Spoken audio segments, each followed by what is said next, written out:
right. Wow. It's so nice to be here with so many people, and just appreciate you all so much. On behalf of the Board of Trustees and my colleagues and the staff of the museum, welcome to this great event for the Portland Museum of Art. We're thrilled to have you here and to share this great exhibition, which has taken a heck of a lot of time and a lot of love and a lot of effort to make happen. I first would like to acknowledge that we're convening tonight's celebration in the land of the dawn, a region encompassing present-day Maine and the unceded homelands of the Penobscot, Passamaquoddy, Maliseet, Micmac, and Abenaki nations. Together, these nations represent the Wabanaki Confederacy. They have stewarded these lands and waters for thousands of years before the establishment of national borders and state lines, and continue to do so today. So, about 20 years ago, the Portland Museum of Art purchased the Winslow Homer studio. If we had not done this, it might have disappeared into private hands with no access to the public. Working with Chip Willauer and the Willauer family, some are with us here tonight, the Willauer family, we made that happen. Part of being able to be here is because of the work we've done at the studio in making that public, which is part of the values of our organization. When I give tours out at the studio, I often mention how important the Homer studio is next to Monet's Giverny and to O'Keeffe's Abiquiu. Because when those three artists went to those locations, they changed the trajectory of art history and the trajectory of their art by their experience in those particular landscapes. It's here that Homer, in his studio in Maine, made his etchings, reflecting on the success of his great painting, Lifeline, which is upstairs. It is here where he transforms watercolors.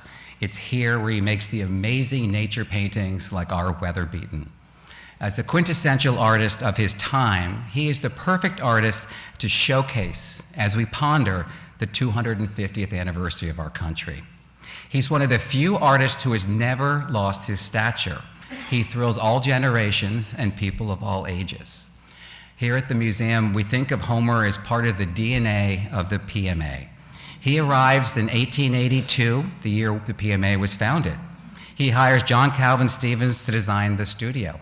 John Calvin Stevens builds our first building in 1910, the year that Homer dies.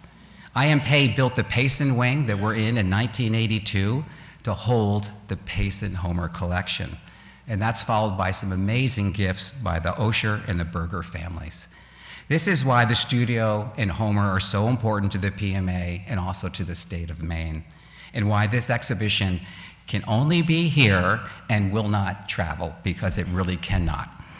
I'd like to take a minute now to share with you a little bit of the momentum of the Portland Museum of Art. As many of you may know, we recently purchased adjacent land, including a parking lot some of you may have used tonight, and the Maine Health corporate headquarters. We love our campus dearly, but our aging infrastructure no longer serves our community, artists, staff, or our art collection well. This consolidation enables us to solve our #1 complaint. Anybody know what that is? Parking. It is our #1 complaint, and this is an opportunity to solve that problem. It will also provide space for your collection, community activities, for artists to experiment, as well as art storage, and an auditorium for the other 100 people who could not be in here with all of us here tonight. We will open the parking lot to the public to support the local economy and move our offices in the building and also build art storage in that building. This enables us to transform thousands of square feet in the existing buildings, adding approximately 10,000 square feet for our art collection, including making the McClellan House a decorative arts center. And this fall, we will open the PMA AMP, and AMP is PMA spelled backwards, a temporary outdoor cultural park right next door. Rooted in the museum's commitment to access, the AMP space will provide installations, performances, youth-led projects, workshops with community partners. The AMP designers, Lever Architects, will transcend the spirit of our new wing, and it is a role for good, sustainable design. We're using Maine resources, structural round timber, or SRT, mass timber. We will showcase Maine wood products and sustainable harvesting and the sequestering of carbon in wood, and a chain of custody for the wood. This space will give you a taste of how the new wing will serve our community and how the design will bring urban and rural communities together with a circular philosophy. And of course, we plan to be in that new wing in 2032, which is the PMA's 150th birthday and the anniversary of Homer coming to Maine.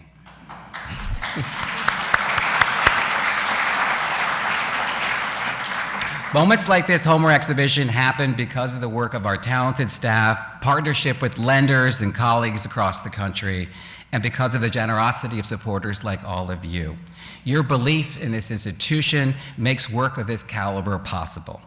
We're deeply grateful for the individuals, foundation, and corporate partners who also made this exhibition possible.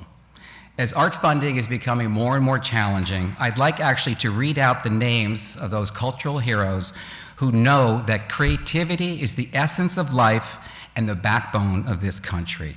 So as I make this list, I hope you'll hold your applause for one big one after I read the list.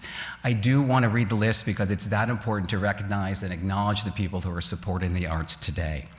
Charlton and Eleanor Ames, Gay and Tony Barkley, Susan Bateson and Stephen S. Fuller, Isabel and Scott Black, the Goodell family, Jeffrey and Judith Kane, Cynthia and Bob McDonald, Tesorsi Dick McIntosh, the Robert Nanovic family, Terry and James Vogel, Carol Warner and Edward Cook, American Historical Print Collectors Society, the Berger Collection Educational Trust, the Hoyt Charitable Foundation, Rosemary Kevin and Hannah Rose McNeely and the KHR McNeely Family Foundation, the Lunder Foundation, the Peter and Paula Lunder family, the Robert Lehman Foundation, Wyeth Foundation for American Art, Bath Savings Institution, the Bear Bookshop from Marlborough, Vermont, First Pier, Ocean View at Falmouth and Cumberland Crossing by Ocean View, McCandless LLC, Northern Light Mercy Hospital, Maine Public, and New England Distilling. Thank you all for your support.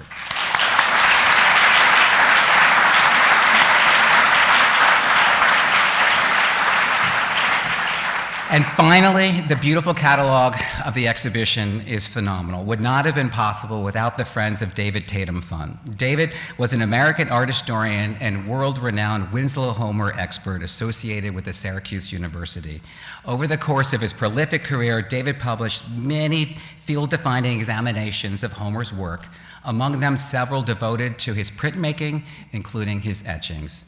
To honor his legacy, David's devoted friends, Ann Hutchinson, Scott Lowe, Jay Polliner, and Jenny Riggs, with the support of his wife, Cleota, who recently passed, garnered support among their friends and colleagues for this project. It's a privilege to dedicate the present volume to his honor. We're honored to have some of David's friends and family with here tonight, so if we could do a round of applause for the...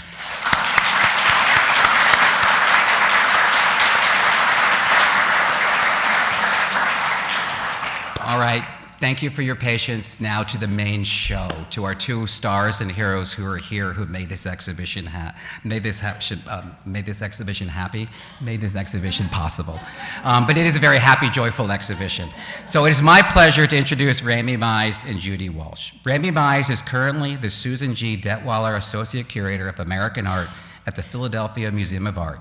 From 2022 to 2026, she was the Associate Curator of American Art here at the Portland Museum of Art. She specializes in the art of Americas from the 19th century to the present day, with a focus on cultural exchange, expressions of place, and intersections between indigenous and settler art. Her work has been supported by the National Endowment for the Humanities, the Center for Craft, the Toma Foundation, the American Historical Print Collectors Society, as well as the Tara and Wyeth Foundations for American Art. She's held a BA from UNC at Chapel Hill and an MA from the Courtauld Institute and a PhD from the University of Pennsylvania.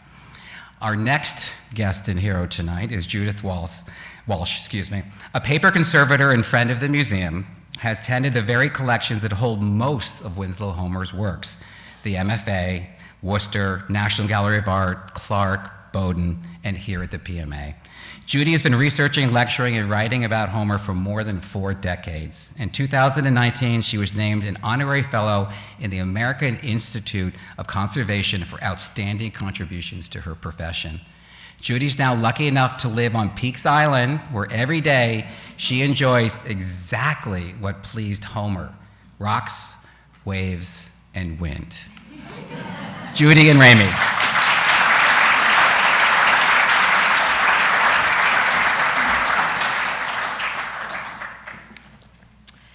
Thank you so much for that kind introduction, Mark. And it's just so great to be with you all. I feel like we're just amongst friends and family, and it's a really special night and occasion. So thank you for sharing your time and presence. And as Mark shared, I have had the immense pleasure of organizing the present exhibition, Winslow Homer, Painter, Etcher. And I'm just so grateful to the PMA for championing this work from the start nearly 4 years ago. It's also a thrill and an honor to be co-presenting this lecture tonight with my esteemed colleague and dear friend, Judy Walsh. Before I get started, I need to embarrass Judy a little by stating up front that this exhibition would have been a pale version of itself without her invaluable contributions as a consultant, bringing depth and nuance to every inch of this project through the lens of her expertise as a paper conserver and expert on Homer's work. Her brilliant mind, good humor, grace, and sheer enthusiasm have made this experience endlessly rich and rewarding. Thank you from the bottom of my heart, Judy.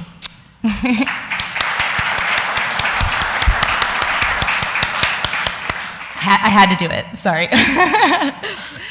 So for our talk this evening, we thought we would take you all behind the scenes of the show, tracing the journey from the initial seed of the idea to the subsequent steps, discoveries, and processes that led to the exhibition's fruition.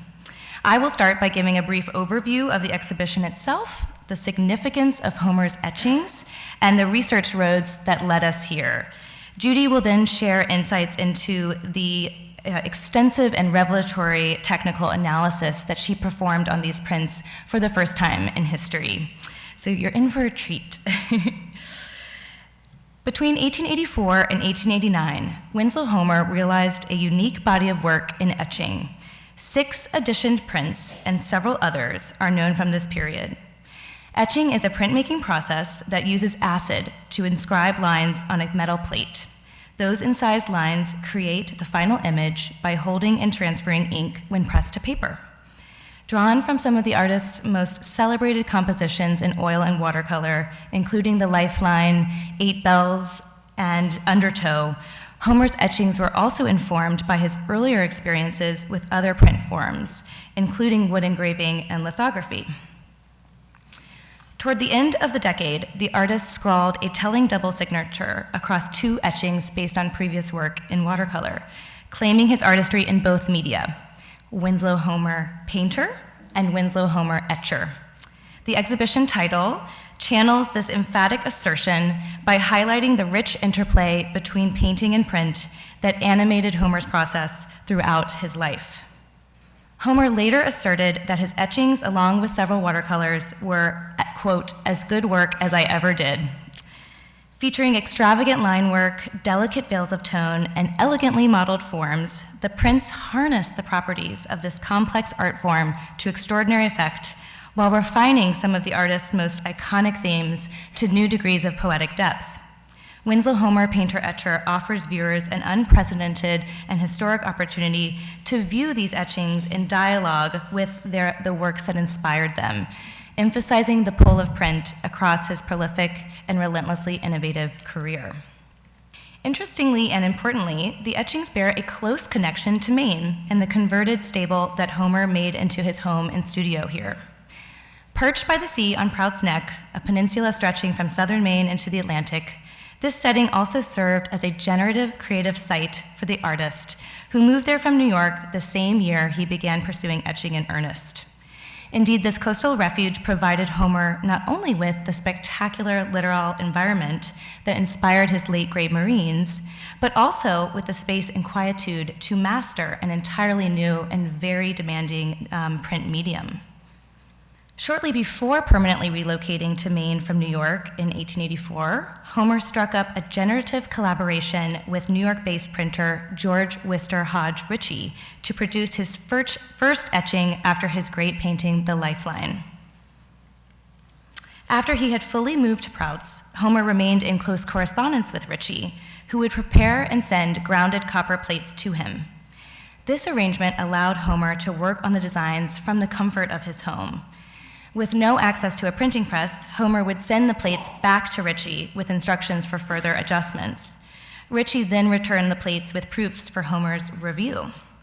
Until almost the end of the decade, they continued this partnership, one that resulted in a concise and striking series of prints that reveal Homer's enthrallment with the etching medium, his technical prowess, artistic ambition, as well as his deep fascination with the sea and wider natural world. Since 2006, as Mark mentioned earlier, the Winslow Homer Studio historic landmark has been proudly stewarded by the PMA, and the etchings are an indelible part of that history, a fact that I personally first became aware of in 2022 thanks to the incredible work done by my predecessor, Diana Greenwald, and other PMA colleagues, including Christian Adame, on a comprehensive reinterpretation of the site that shaped the current studio tour experience. During my first visit to the studio, on a moody, foggy day, weather that Homer would have loved, I was immediately drawn to the case of etching tools and prints that had been newly staged in Homer's workspace to acknowledge this important artistic chapter of the site. This part of the story was new to me, someone who had thought that she knew a lot about Homer, and so I thought, maybe this is a story that would be similarly exciting for broad audiences. And of course, immediately, the etchings raised a number of exciting inquiries. What motivated Homer to pursue etching at this mature point in his career? By this point, he's in his 50s, he has sold the Lifeline for a record-breaking price, he's really stepping into his own as a painter, yet print continues to appeal to him. Why not simply continue making wood engravings as a means to reproduce his paintings, reach a wider audience, and secure additional income? What were the exact techniques and materials he used, and how did he build his skills in this medium over time? After examining the lush line work and sheer virtuosity of the etchings, it is clear that this intaglio technique held an aesthetic allure for Homer that went well beyond mere commercial motivation and market strategy. And to answer these questions, I knew I would need to lean on the brilliant minds and generous spirits of colleagues who could bring different and critical expertise to the table. The perspective of a paper conservator versed in Homer's work was vital.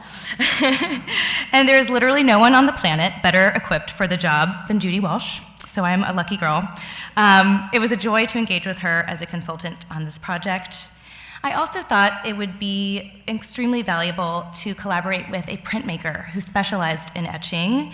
And it just so happened that just down the road at Maine College of Art and Design, there was an extremely talented printmaking major by the name of Winslow, who we know the artist was smiling on us, and it was fate.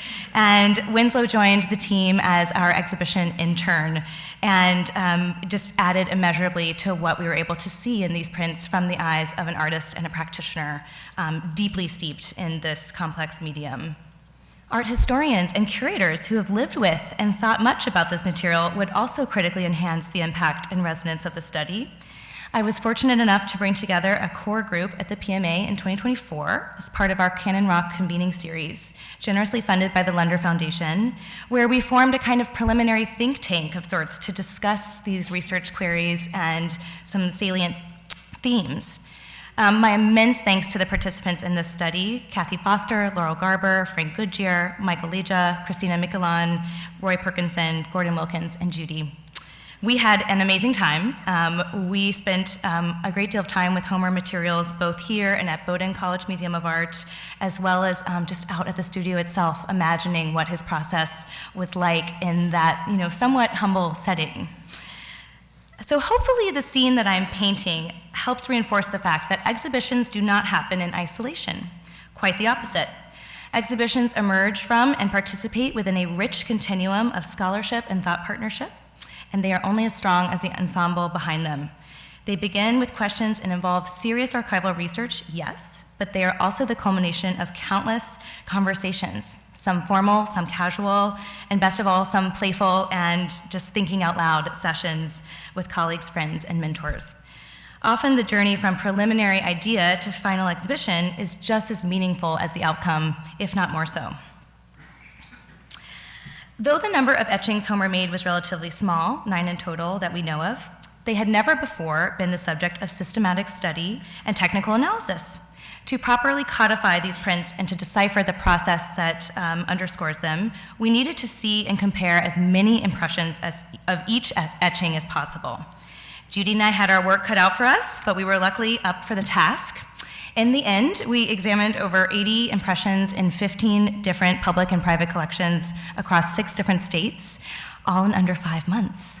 And we had a ball while covering that mileage. And just to show, working with different museum study rooms, partners, again, all of the incidental moments that really yield incredible work and ideas, and sometimes objects themselves. And I just wanted to show this very technical photo of how sophisticated our process is of a print, a computer, a phone, comparing all the impressions we know of. Very high tech. But this survey, aside from just being a really amazing artistic adventure, enabled us to puzzle out patterns among the prints that yielded many exciting revelations, bringing to light rare proofs and even a remnant from Homer's etching tools itself. In the collection of the MFA Boston, this diamond-tipped etching needle that a wonderful conservator friend just happened to remember. And so this is the first time that it's being shown. Judy will now, I'm gonna skip ahead just for time, just so that Judy can jump in and now elaborate on the practice of technical connoisseurship that aided this process and made it possible.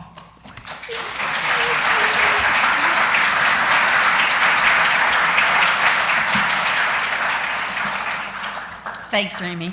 I was asked to join this project in hopes that several technical questions could be answered by a close study of the physical characteristics of the prints. It was essentially an exercise in authentication, which is something that fascinates people, but is often decided well behind the scenes. Tonight, I'll share our process with you. Conservators study methods and materials of art as curators study imagery and historical context. In this case, since the etchings are so simple, just paper and ink, our study was not really highly technical. We didn't have X-ray machines and analysis. It wasn't gee whiz at all. Authenticity still is always a 3-legged stool. You have to answer the question, does the item fit within the artist's work? And that's the job of the curator. And we knew these were all by Homer. Does the item have a documented provenance? Not a story that a dealer tells you, but a real, something you can bite into and research. And is the item made with materials associated with the artist? That was my part. This authentication study was a little more complicated because what we wanted to know is the exact date range in which each print was made. Let me explain.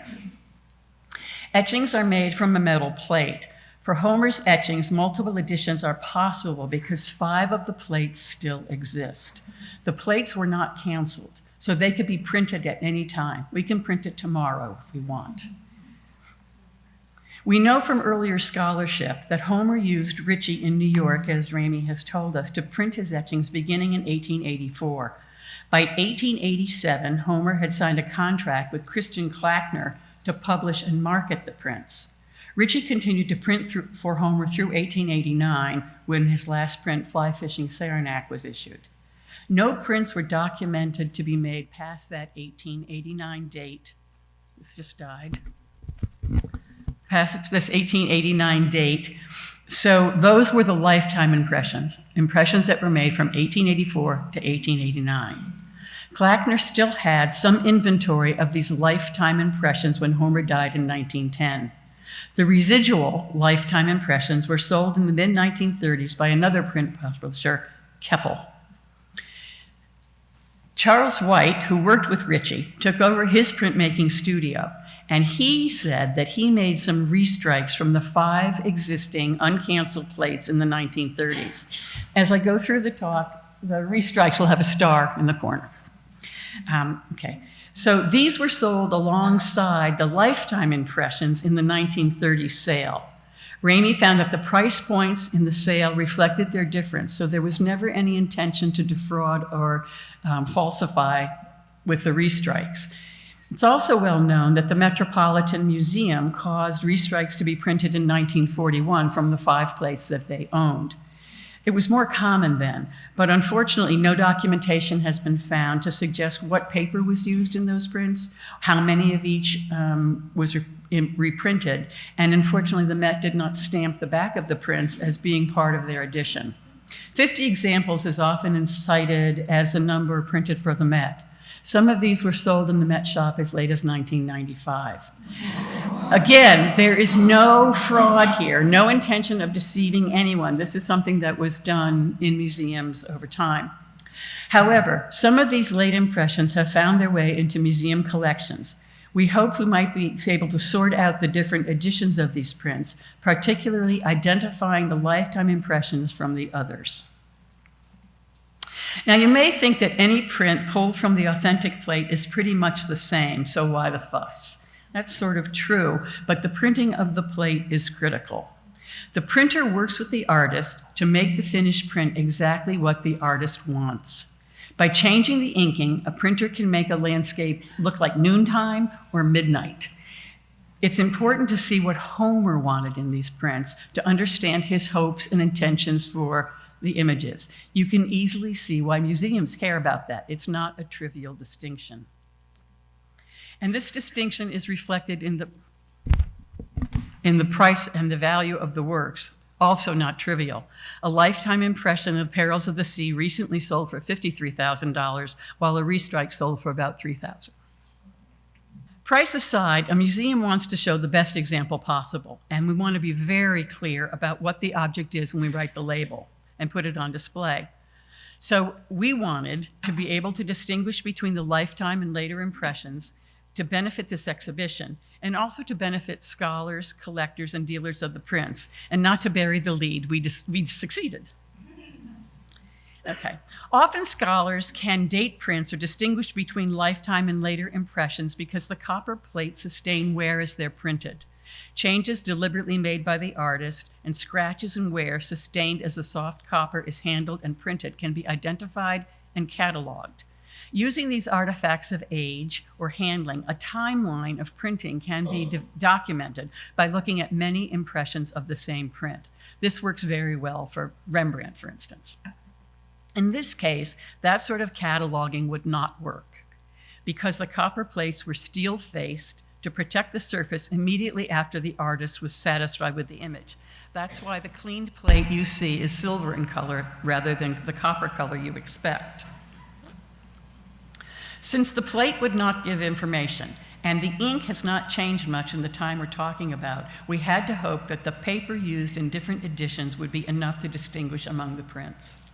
This is what I call a technical connoisseurship problem. Connoisseurship of the sheets would rely on an understanding of both the history of paper manufacture and knowing how artists, especially this printer and publisher, used paper. My educated experience of the sheets was the connoisseurship part. It relied on my ability to recognize papers. And this is really not so far-fetched. You know that if you put your hand in your pocket, you can tell a Kleenex from a dollar bill, which is essentially what I'm doing. On a bigger scale. And so anyway, but I happen to know a lot about paper, so there we are. We started by looking. 81 different prints in 15 different collections, all in a short time, since the research had to be completed almost a year before the catalog went to press, which was well before the exhibition opened. Travel is expensive, so there was a limit to what we could do. But some prints had to be seen in frames, some were mounted to cardboards, giving us less access to the sheets. Happily, collections in New England are rich in Homer material. Clockwise from the upper left, you see us in the study room at the Mead Art Museum at Amherst College, then the Addison Gallery of American Art in Andover, the Museum of Fine Arts in Boston, and finally Colby Art Museum. Some visits were short, as we had to book multiple visits some days. And the visits inevitably evolved into reunion parties as we met colleagues and chatted about this project, their projects, and everybody's kids. An important visit to the National Gallery was cut short when the building was closed for 2 days due to a snowstorm. I'm telling you, this stuff can be stressful. Paper is easily available for description. In a study like this, it was important to characterize each sheet of paper as we saw them consistently so comparisons could be made between the prints when we got home. This is a marvelous tool for doing exactly that. It allows a researcher to describe color, thickness, and surface texture of a paper by using consistent common sense terms. You put the physical samples next to the little papers in this book and find the best color match, the best thickness match, and the best surface texture. This has become the standard way for curators and conservators to describe papers. I used other simple tools to measure the sheets. Most important for this study was this handy little pocket thickness guide. It costs about $30. I got it on Amazon. It measures thicknesses of sheets in mils, which is 1/1000th of an inch. You can buy digital things like this, but this one is so easily calibrated, it just never goes off. And so this was my favorite thing. As we gathered data, eventually we were able to isolate a group of known knowns, that is, prints we knew with certainty were lifetime impressions. 6 criteria defined our accepted lifetime impression profile. You can see the running total of prints that we added to this total as we went along. Some prints had multiple characteristics that made them known knowns, but I only deducted them once. So first, any impression of Voices from the Cliff or Saved was readily accepted since those plates no longer exist. We accepted any impression printed on parchment because only Klackner issued parchment prints. We accepted proofs, which are early states of the print, trial prints made by the artist to assess the design before the final iteration of the image. These were identified by documenting changes to the plate, and you'll see these in the exhibition. For example, at the upper left corner of the print Saved, you see these changes. There were several areas of change where the artist added to the image. And so the one on your right would be accepted as a proof. Copyright submissions to the Library of Congress were really important. They were dated and stamped of when they arrived in Washington and when the copyright was granted. Many were identified by Homer as proofs in the margin, so these also contributed to our identification of known proofs. We found 18 prints with stamped numbers in the margin at the bottom left corner.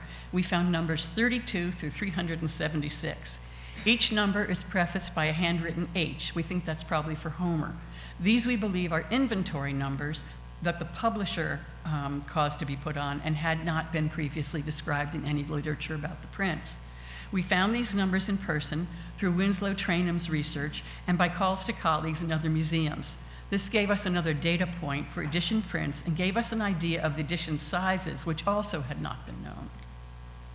Finally, one proof print was connected to the Homer family, and one print was donated to a museum prior to 1930. So we accepted those two. Now, you may think a signature on the print would also be a marker, but Homer's handwriting is notoriously varied, and of course, a counterfeit penciled signature could be added at any time. So although we noted all the signatures, we did not absolutely trust them.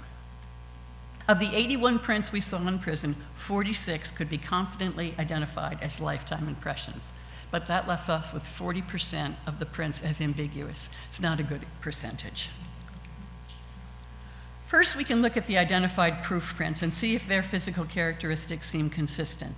This print, described by Homer as a rare proof when he gave it to John Beatty, the director of the Carnegie Institute, in 1903. Beatty later gave it to the National Gallery. We know this is the same print Homer described because it's inscribed by Homer to Beatty, and it's dated 1903. It turns out that all the identified proof prints are on one type of paper. It's a machine-made Western paper that's cool white in color and moderately thick. It's a cheap but decent paper available throughout the latter half of the 19th century. The paper was described by Ritchie in an article he wrote about etching and printing etchings as ordinary plate paper. He used it because it picked up all the ink that was on the plate. But this paper was not very good for the edition prints for Homer because it breaks along the edge of the copper plate as it's passed through the press. Most of the prints on this type of paper have lost their margins or been trimmed to the plate mark. Ritchie used this paper for the earliest printings of the Lifeline in 1884. So that solved our first inquiry. All the 1884 printings and most subsequent proofs were on this paper. Next, we considered the edition prints, the lifetime impressions versus the later impressions, later restrikes. Both were on an identifiably Japanese paper of a type known as Japanese vellum. The question became, are there recognizable differences in Japanese vellum paper used in the 1880s compared to the sheets available 50 years later? Let's see how we answered that question. By 1887, Homer had contracted with Christian Klackner to publish his etchings. Klackner was one of the leading purveyors of fine art prints in New York in the late 19th and early 20th century. He reproduced artist paintings, and he sold original artist etchings like Homer's in outlets and had salesmen in other cities in the United States. He wrote this booklet in 1884 in which the papers he used for editioning are described. He names handmade English Whatman paper, handmade Japanese paper, true parchment, and satin fabric for etchings. We found accepted Klackner etchings only on the Japanese paper and true parchment. The Japanese paper I identified as Japan vellum, a paper made by hand in Japan in imitation of true parchment made from animal skins. It was used in Japan for official documents because it cannot be erased. I knew the best Japanese vellum was made by hand using Mitsumata fiber, which is creamy in color with a very smooth surface. It was exported to the West during the late 19th century and used in printmaking, especially in France. This deluxe paper was so prized it was used for the Treaty of Versailles, which ended World War I. Richard Tracy Stevens, a great paperman and the founder of the legendary Japan Paper Company, described a trip he made to Japan in 1903 to visit the papermakers who made this kind of paper. Stevens recorded his visits to visit both the Imperial Mill at Oji, Japan, and to the newer mill at Shizuoka, which he reports was set up in the mid-1880s to meet the worldwide demand for Japanese vellum paper. In an 1888 letter to his printer from Prout's Neck, Homer requested some samples of the Imperial Japan, the paper made, which is the better paper made at Oji. There are differences between the two manufacturers. These papers became known as Imperial and Shizuoka Japanese vellum. Imperial sheets, which are the ones that used by Homer, were almost entirely made by hand from the Mitsumata fiber. The Shizuoka papers relied on more mechanized paper making from lesser fibers to mimic the Imperial. Although Shizuoka sheets were a lesser quality, they were still great for printing. Stevens' firm, the Japan Paper Company in New York, sold both types as either Imperial Japan or Shizuoka vellum as early as 1910. A further complication is because the paper was so popular but expensive, there were less expensive Western papers made in imitation of this paper. In France, the paper was called Japan Simile. In US, the Strathmore Company made Strathmore Japan. In England, Whatman made a vellum that was a heavier weight but creamy in color with a smooth surface texture. All were produced in the period we're worried about.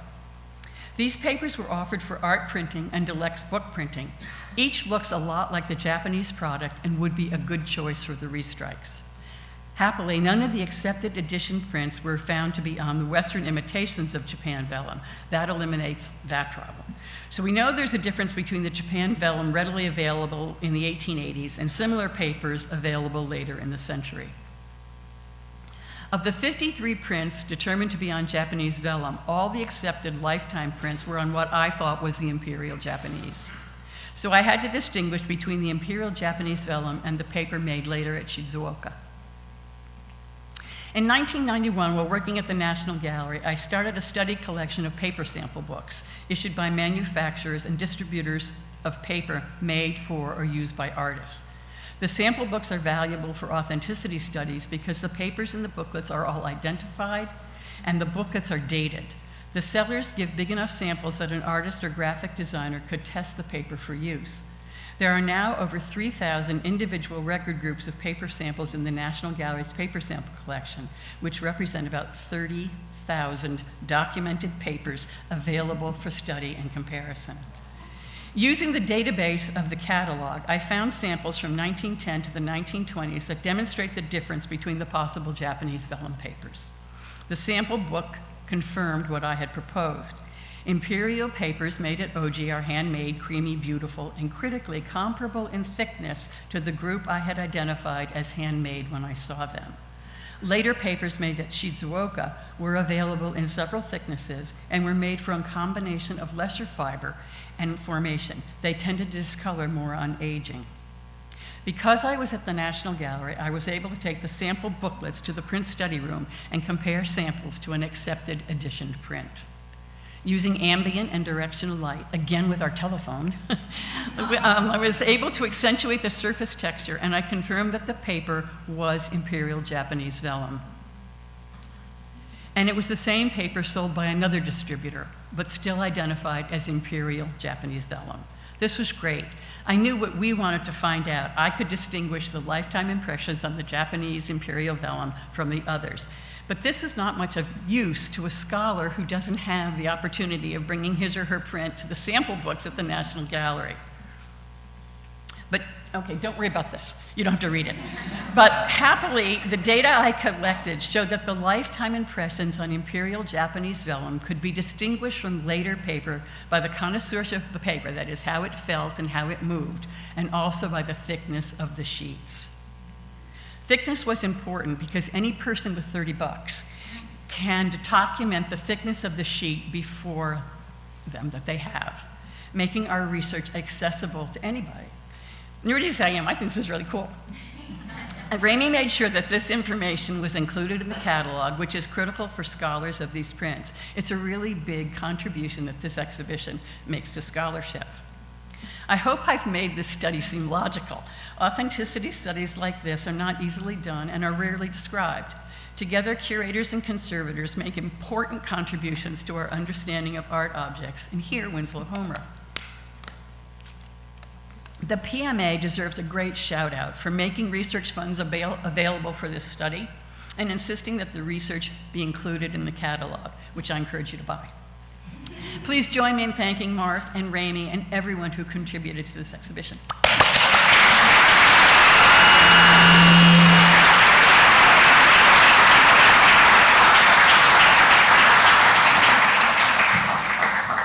Thank you, Judy. No one can say we weren't thorough. Just to round things out, it's amazing to have been able to share with you some of this summary of how intricate and in the weeds this research really is and how much attention to detail counts. But then, of course, you have to zoom out and physically put up a show that reflects this research. And so that's what we just did over the past 3 weeks, and we can't wait for you all to see it in just a few moments. And I just want to thank our incredible exhibitions team for just making it unfold so flawlessly. It was really fun to bring Homer's signatures into the space in this way and to really revel in the variety and richness of these prints across many different states and variations. And just to conclude, I have to thank the Tatham family and the Friends of David Tatham Fund again for making this book possible. David Tatham is legendary in the field of Homer scholarship, and we miss him dearly, and his scholarship, we stand on his shoulders on this book, and it's our honor to dedicate the publication in his memory. And we also just had the pleasure of working with Cleota Reed, his late wife. She really wanted to be here to see this, but I know she's with us in spirit, and I'm so grateful to her family, her children, her grandchildren for being here with us tonight. So a round of applause for them, and then we'll take some questions.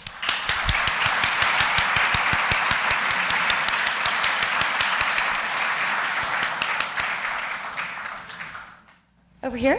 Oh, there's mics that are going to run, I think, to you, but go ahead. Yeah. This is a question for Judy. Well, first of all, thank you very much for the wonderful presentation. And this is a question for Judy. Judy, could you describe the steel protection process that the Sure. plate undergoes after it's etched? It's an electrolytic process where electrodes are attached to the copper plate, on the back of the copper plate, and then a bath is put on that, and the electricity causes a steel coating to fall on the etched lines. And it's just microns thick, so the lines don't change, and all of the surface remains the same, so it can take ink and print. But it won't scratch because steel is so strong. Well, thank you. You bet. Any other questions? Yes, here in the front.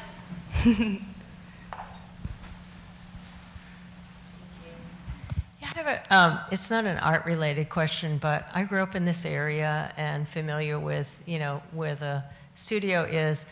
And are these buildings and the lifeline, do you know if those are actual structures and there were cables and actual lifeline? Yes, so the Lifeline painting is based on an event that he allegedly witnessed off the coast of New Jersey after returning from an 18-month residency in England on the North Sea in a fishing village called Cullercoats.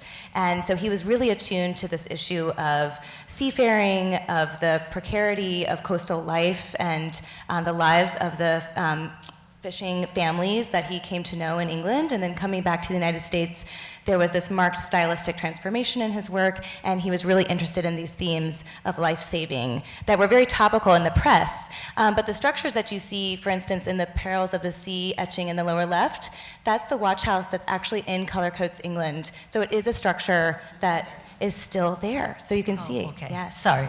No, but it's not a great in question. Maine. It's not in Maine. It's not in Maine, okay, but thank there's a synergy there, between this northern Absolutely. sea coastal community and the Atlantic coast in Maine. Thank you. Yes, thanks, Teresa. Libby, you want to go next? I just wanted to thank you both for showcasing and highlighting all the research and the work that goes into this and really making visible how dependent we are on the work of conservators, which doesn't always get showcased.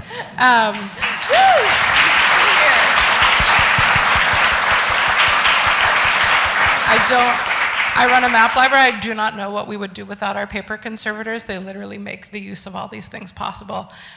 I had a weird observation. Is the stylus in the show? The etching needle? Yeah. So the woman who donated that, Ruth Rhodes Leper Gardner, is a cartographer. She's a Maine artist. And she actually learned her trade in the 1940s at the Naval Academy for World War II, and she was a really early woman cartographer, and she lived to be 107 in Southport, Maine. And many of the tourism maps that you see that are so popular of the Maine coast, she made. Wow. So it's fascinating to me that the woman who gave the needle to the MFA was in fact also a draftswoman. And so I am kind of wondering, so now we have all of her maps, so I was also kind of wondering, did she use it? How did she come by it? I'm really interested in the object, and I'm so glad it's here, but I also wanted to tell you that it has a pretty distinct Maine collection of one of our most important women cartographers and draftspeople. So fun fact. Oh, Libby, that's incredible. We know that she said that she was given it by a member of the family. So but that's just an inscription that's with the implement in the archives at the MFA. But this was another research rabbit hole that we didn't have time to get to. So let's do it. Next steps. Well, are there any other questions, or should we wrap up? One more? Yes. Okay. Is there any other questions? Any burning inquiries? Otherwise, let's go party. Yes. Thank you all so much.